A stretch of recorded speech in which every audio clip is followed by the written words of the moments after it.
తెలంగాణ రాష్ట్రంలో జరుగుతున్న బీసీ ఐక్యతలో పోరాటంలో భాగంగా మనకు కనిపిస్తున్నది ఏంటంటే 78 సంవత్సరాల భారత స్వాతంత్రం వచ్చిన తర్వాత అన్ని రంగాలలో అయినా రాజకీయంగా అయినా విద్యాపరంగా అయినా ఆర్థిక పరంగా అయినా అన్ని రంగాల లోపల బీసీలకు అన్యాయం జరుగుతుంది.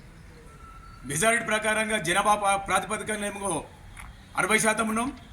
2,40,00,000 జనాభా ఉండి మాకు జరుగుతున్న అన్యాయం ఏంటంటే తెలంగాణ రాష్ట్రంలో కాంగ్రెస్ గవర్నమెంట్ 42% ఇస్తామని ఎన్నికల్లో కామారెడ్డి సభ పెట్టి మాకు వాగ్దానం చేసి తర్వాత అసెంబ్లీలో తీర్మానం చేసి కంటితుడుపు చర్యగా గవర్నర్కి పంపించి ఆ గవర్నరు రాష్ట్రపతికి పంపించి బీసీలకు న్యాయం చేస్తున్నామని చెప్పుకుంటూనే తీరని అన్యాయం చేస్తున్నారు.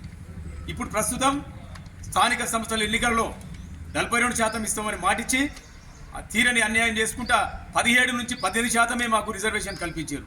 దీని ద్వారా మాకు 19% రిజర్వేషన్ అన్యాయం జరిగింది. ఒక వికారాబాద్ జిల్లాలోనే 100 మందికి సర్పంచ్ స్థానాలు కోల్పోయినాం. ఈ రకంగా ఒక రామగుండం అనే జిల్లా లోపలైతే ఒక్క బీసీ కూడా కాలే.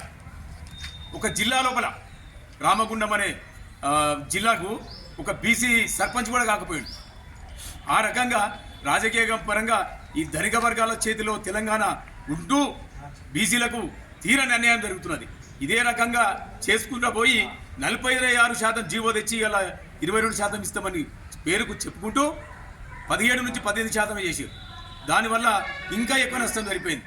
ఈ తెలంగాణ గవర్నమెంట్ అయితేనేమి కేంద్రంలో బీజేపీ గవర్నమెంట్ అయితేనేమి వీళ్ళిద్దరు కూడా బీసీలకు తగిన న్యాయం చేయకపోతే రాబోయే రోజులలో బీసీలమంతా ఏకమై ఈ ఉద్యమం నడిపిస్తూ ఉద్యమం చేస్తూ అందరినీ కలుపుకొని మీ మీద మేము ఎంట పడతాం, మీ 42% సాధించుకున్నంత వరకు ఉద్యమం చేస్తాం.